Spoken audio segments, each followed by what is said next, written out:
Go ahead. Hello. Hi, you guys. Welcome to my channel. If you're new here, I'm a homeschooling mom. And today I just wanted to share with you how we do morning basket here.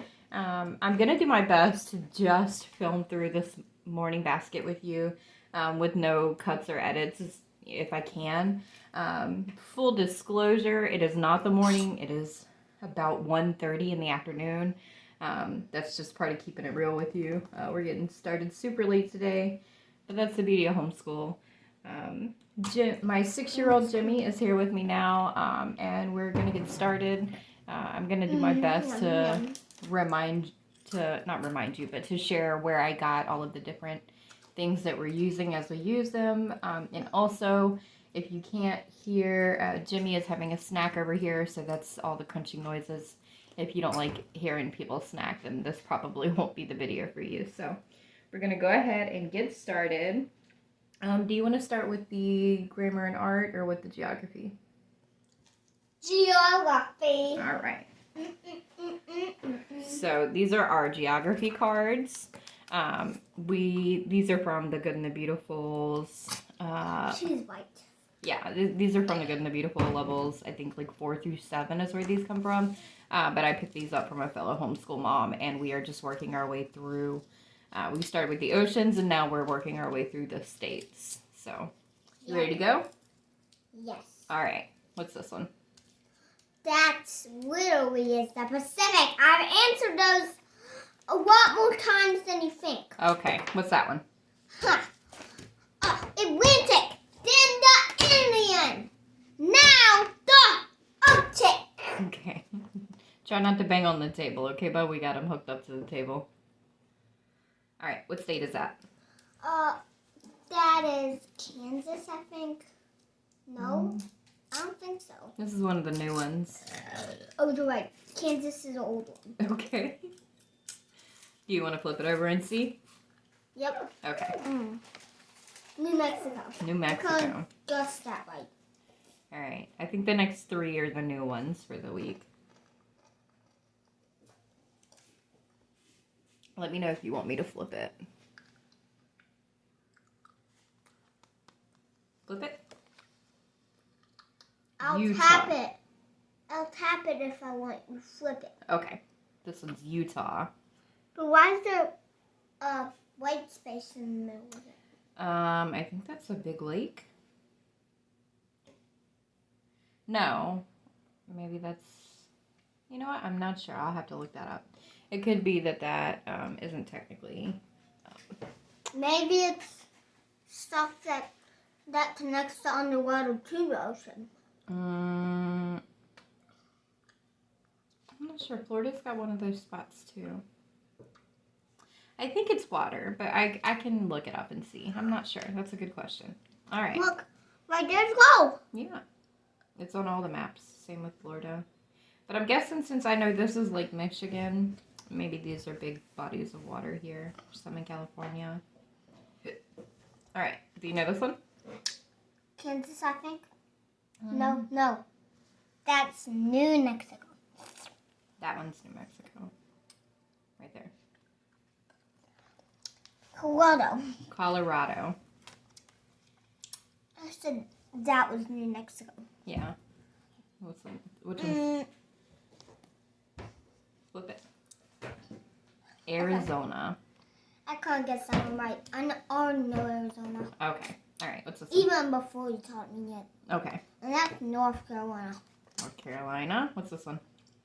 How could I forget the state that I live in? Georgia. Okay.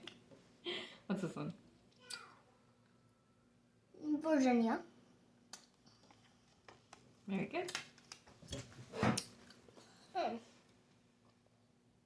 This is South Carolina. Wait, no, we gotta flip it over so they stay in order. Oh, you're right. What's this one? Maryland. Nobody knows Maryland here, right? Nobody knows Maryland here. Maybe. Right. What's this one? This is Alaska. Very good. Right there. What about this state? Hawaii. California. Kansas. Very good. Texas.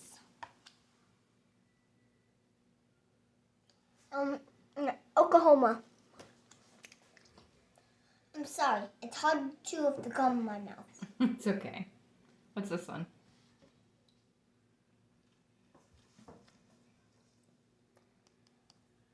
Nebraska. No. Missouri. Well, This is the one my grandma used to live in. now it's Nebraska. Yep, that one's Nebraska. What's this one? Florida. Florida. No. Alabama. Alabama. Very good. Yeah. And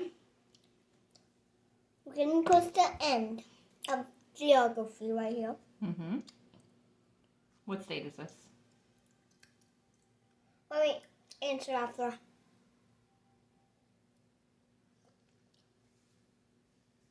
Now, that is Mississippi. Mississippi.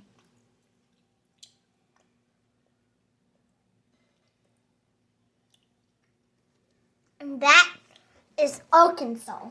Arkansas. Very good. This is one of the newer ones too. Indiana. And this is Louisiana. Louisiana. Right under Arkansas. Mm-hmm. What's this one? Excuse me. What's this one? Oh, Iowa. Illinois. Illinois. What's this one? West Virginia. West Virginia. We gotta flip it over then. Or we're gonna get them mixed up. Alright. This one's the one that you just said a minute ago.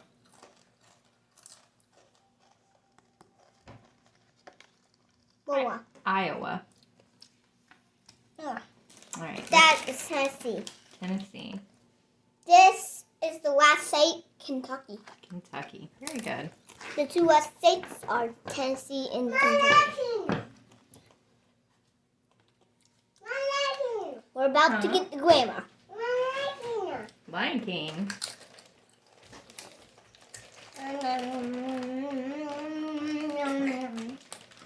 You mean all that? What? You mean all that? No. Alright. So next we're going to do finding grammar and works of art. I got this off of Teachers Pay Teachers. And so we're just working our way through these, and they come with these art analysis prompts. So this is kind of like our art and grammar warm-up for the day. So we're going to look at this painting. You ready? Okay. What nouns do you see in this painting? I see all that is noun. All of what? Every single bit of it. But- The concrete is a noun.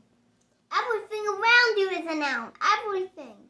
Well, tell me what specifically in this picture. You said concrete? Where's concrete? Right there. Oh, I think that's supposed to be snow.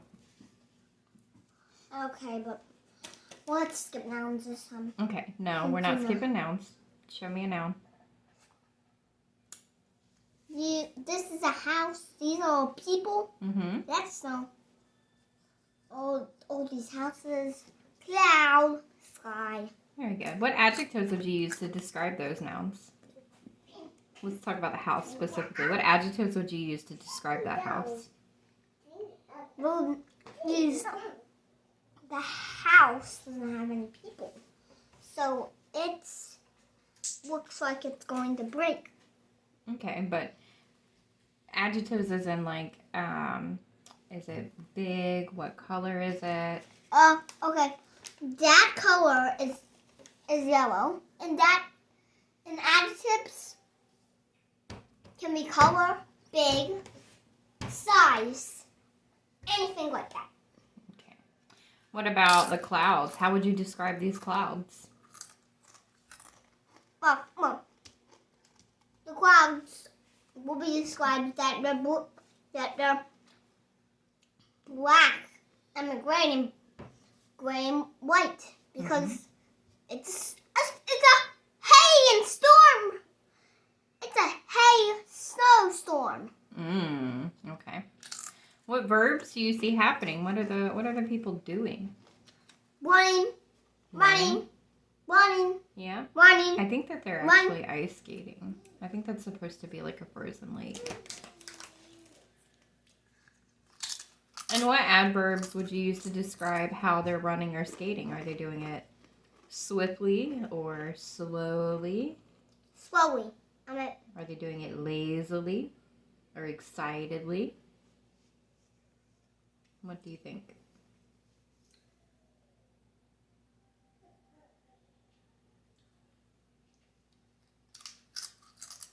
Hello? What? Are you still thinking about it? What adverbs would you use to describe the way that they're skating? I'll use that they're skating because they're excitedly skating because because the lake froze and they're excited that the lake froze and now they can go ice skating. No. Yeah, that's very good. All right. So can we put all of those together? I'm sorry. It's okay. Sorry, camera. It's okay. Don't worry about the camera, okay? Oops. I forgot to unwrap it. There's no need to be nervous.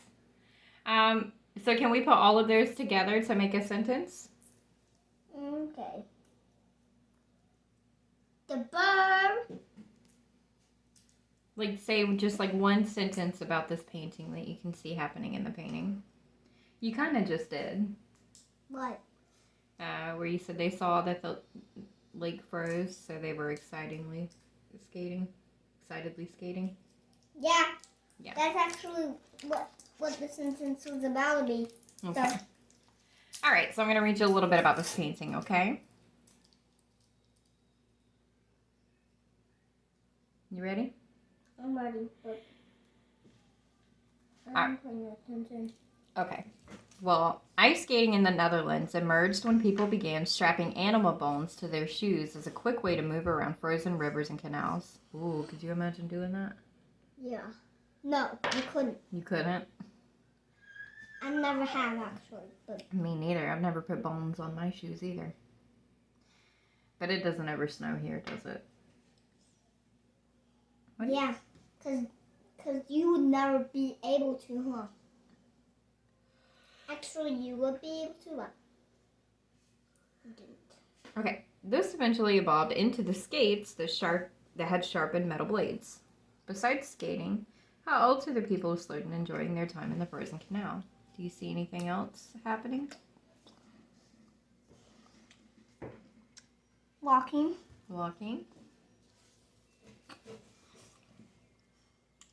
That person over there is walking. All right. Now we're going to do some art analysis. So, what is Ice walking. Ice walking? Yeah. That's probably a good description. What's your favorite part of this painting? That the house is yellow and the house isn't going to actually break. You think that that's a house? Yep. Right here. Looks like a church to me. I think those are houses. I think that's a church. It could be a house, though. You could be right. What's your least favorite part of the painting? You're getting it from here. It's that they're excited just because of the wake froze and salt might spill on and drain the water. Oh, that's some science for you. All right. So we are done with that. Hey, sit in that chair, please. Thank you.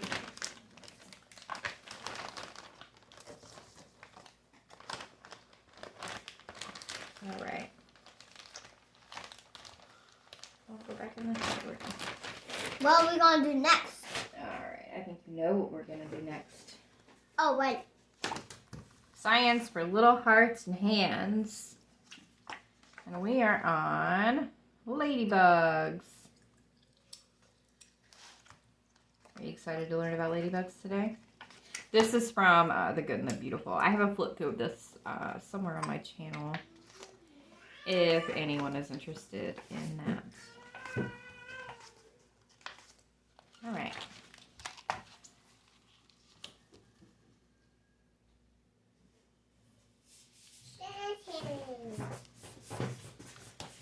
Did you know, or do you know what kind of bug is really a beetle and sometimes plays dead to protect itself?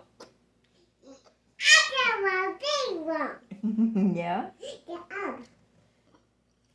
You grab, What? grab that remote right there. I'll get you. What kind of a bug is really a beetle and sometimes plays dead to protect itself? A ladybug.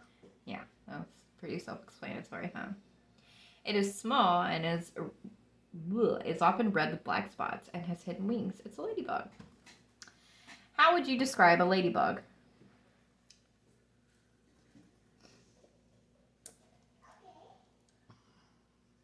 Well, it looks like those eggs. It is eggs. Mm-hmm.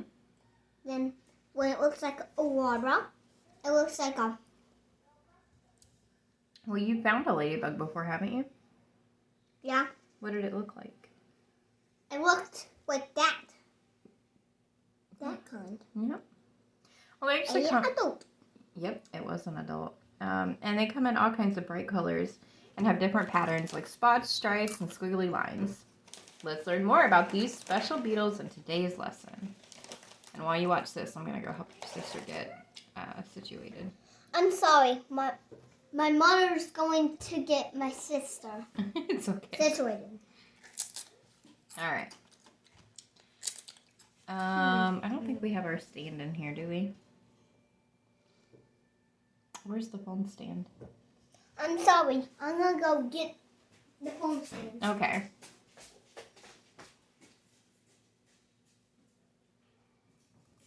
And these videos are on an app that are, I think the app is free, so if you just wanted to download the app and watch the videos, you could do that too.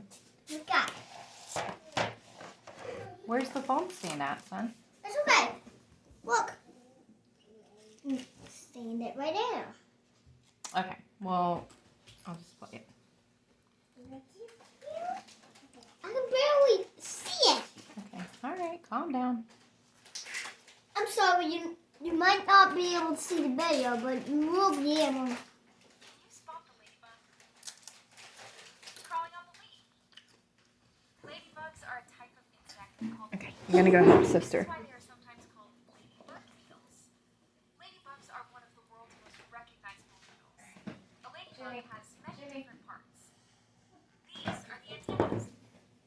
They help the ladybug taste, smell, and feel its way around to find food. These are the ladybug's eyes. Ladybugs can see shades of black and white, but are unable to see blue. This is the pronotum, which is part of the thorax.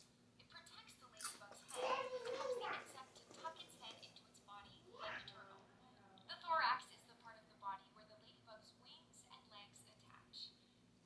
This is the abdomen, where the ladybug keeps its poisonous gel and has other organs related to digestion, breathing, and making eggs. This is the ladybug's shell, called the elytron. It protects its wings and also protects the ladybug from harm. The ladybug's bright colors and patterns warn birds and other predators that it doesn't taste good. These are the ladybug's legs. They do so much more than just walk. These little legs help the ladybug to smell. The legs also keep the ladybug from danger because this is where the poisonous gel is released or let out. There are male and female ladybugs. The female is the one that lays eggs. Look at all those yellow eggs on the leaf. They can lay up to 300 eggs at one time. Soon, a larva hatches from the egg. It is long and black. It doesn't look like a ladybug just yet. After a while, the larva sticks itself to a leaf. It turns into a pupa, Okay. skin. Finally, a ladybug breaks out of the hard skin, and now it is an adult ladybug that can fly. The ladybug Mom, changes as it so if you get new ladybug, there's poisonous gel in a ladybug. I did Ooh. not know that. I didn't know that either. Ladybugs are great at protecting plants. If you stayed over here, Harm plants. you'll see it. Oh, okay. I'll have to rewatch it later. Called an aphid. In fact, Don't forget that we're on camera. Okay. They also enjoy eating mites, leaves, mealybugs, nectar, pollen, and honeydew.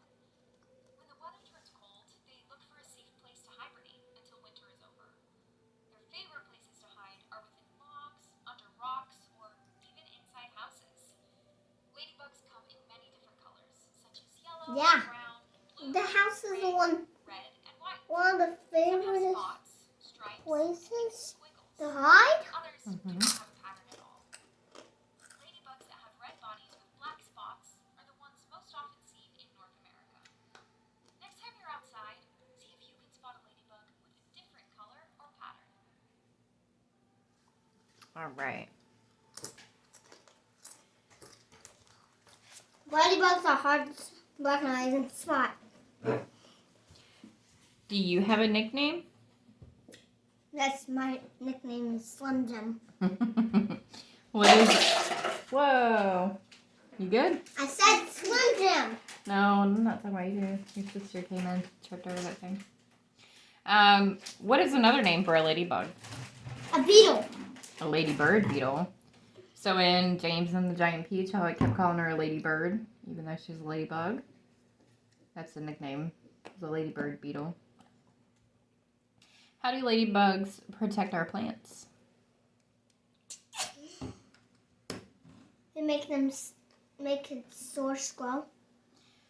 Well, they eat the insects that harm the plants. Oh, yeah. Yeah. Ladybirds, or ladybugs, come in different colors and patterns. Do you remember what color or patterns are on the ladybug? Like, I never have saw any other ladybug than this spotted. Yeah. What is that your favorite kind? No, I like this kind best. Oh, that is With pretty. the white circles on it. That is pretty, isn't it? Alrighty, we're done with that.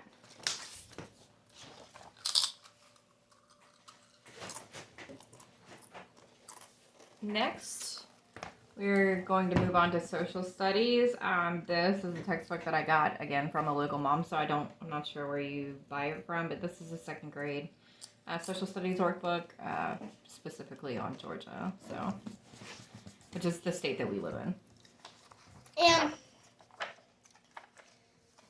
the dog is on it, but it doesn't mean that it learns about dogs. Yeah. Let me see. Can you guys see that? There we go. Okay. All right. So we're gonna keep moving on, okay? Yep. Yep. All right. Changes in Georgia. What can happen when you want to play with a toy that belongs to your sister? Like when you want to play with your sister's dog? Huh. What happens? I don't know. Do you guys get along very well? My sister just knocks before. I know what you're saying, buddy. Yeah. So, My sister is mean to me. yeah. So white settlers wanted land in Georgia that belonged to the Native Americans. How do you think the Native Americans like that? No. No? They didn't like that at all, did they? No. After the white settlers came to Georgia, the Cherokee and the Creek, or the Muskogee, began to take on some of the settlers' ways. The Cherokee built bigger houses made of logs. Earlier, the Cherokee had shared gardens. Now, families had their own farms. They also started raising animals. So you think that it's better that way for everyone to have their own garden rather than one big garden that everyone works on and shares? No. No? Why not? I don't think they like a big garden. No. I think they like a bunch of small gardens better. Oh, why do you think that? No. I don't know. So here's a photo of a kitchen from a Cherokee home. And it looks a lot like the same kitchens that would have been in the white settlers in the 1700s. And here is a photo of a Creek and Cherokee adopted clothing, the style of the settlers. And this picture shows John Ross, who was a Cherokee leader in about 1836.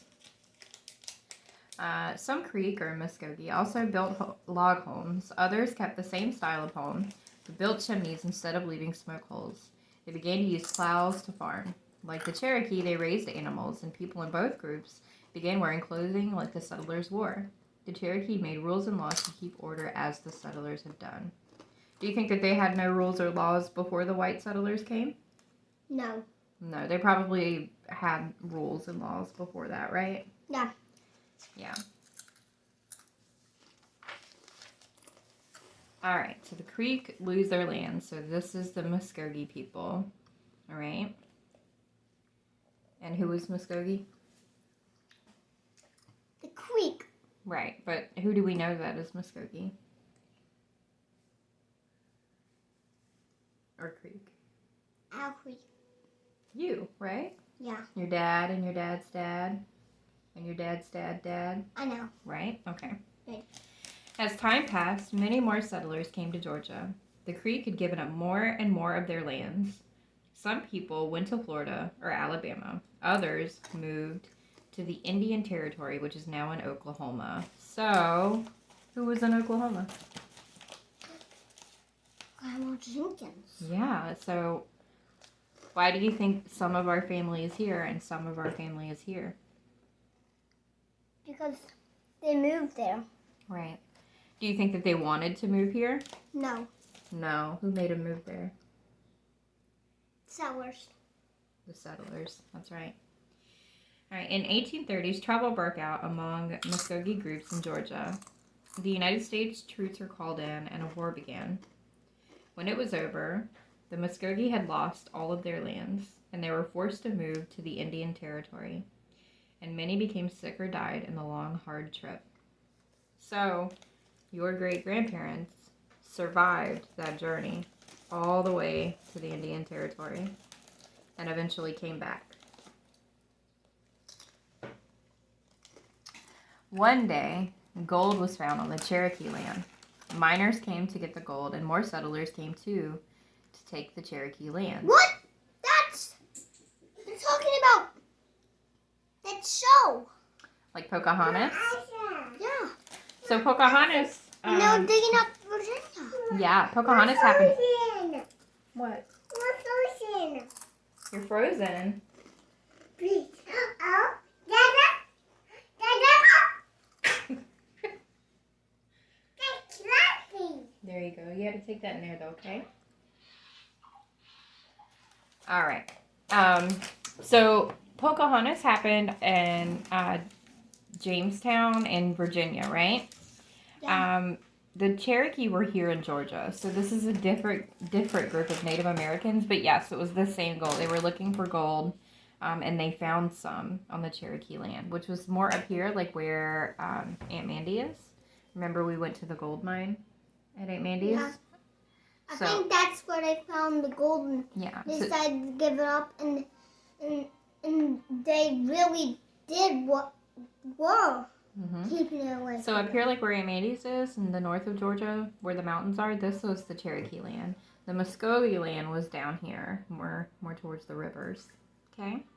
Right? The gold was up here, and when they found gold, just like in the movie, what do you think they decided to do to the Cherokee who lived there? Kill them. Yeah, that's one thing that they did. They also forced them to leave their homes and move to the same Indian Territory that the Muskogee were moved to in Oklahoma. So the United States wanted the Cherokee land for miners and settlers, and some Cherokee leaders tried to stop the move, but it did not help.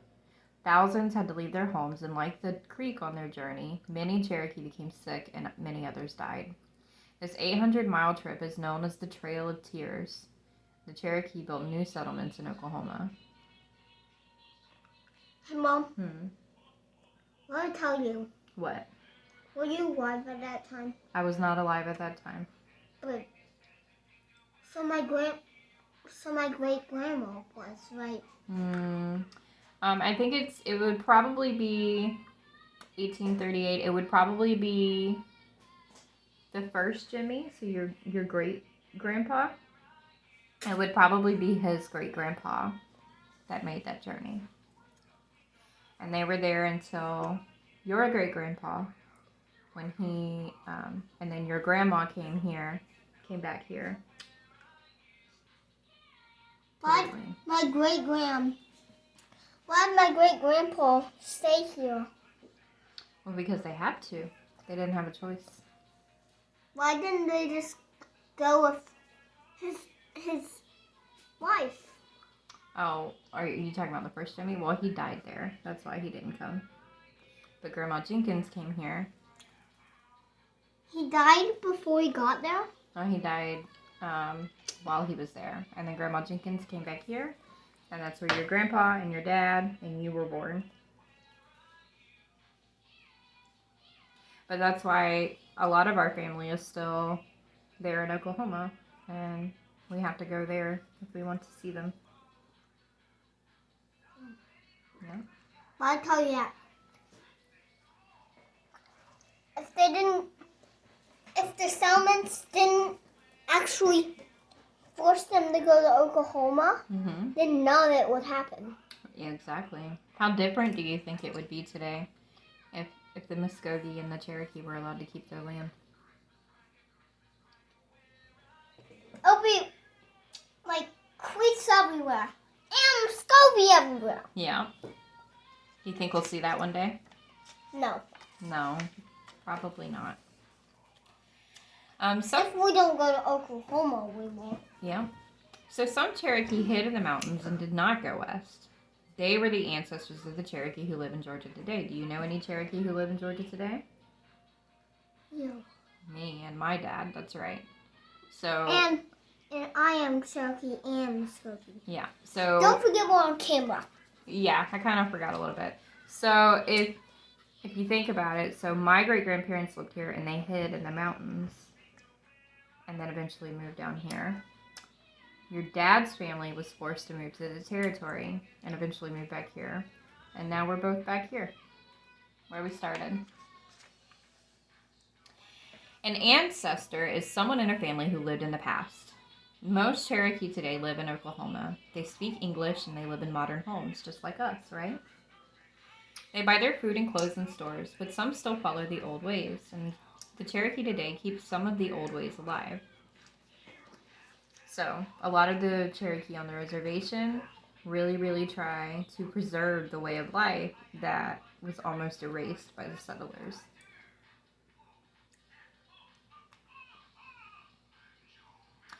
So the Creek today, or the Muskogee, live in Oklahoma. Most live the same way that other Americans do, and only a few Creek keep the old ways.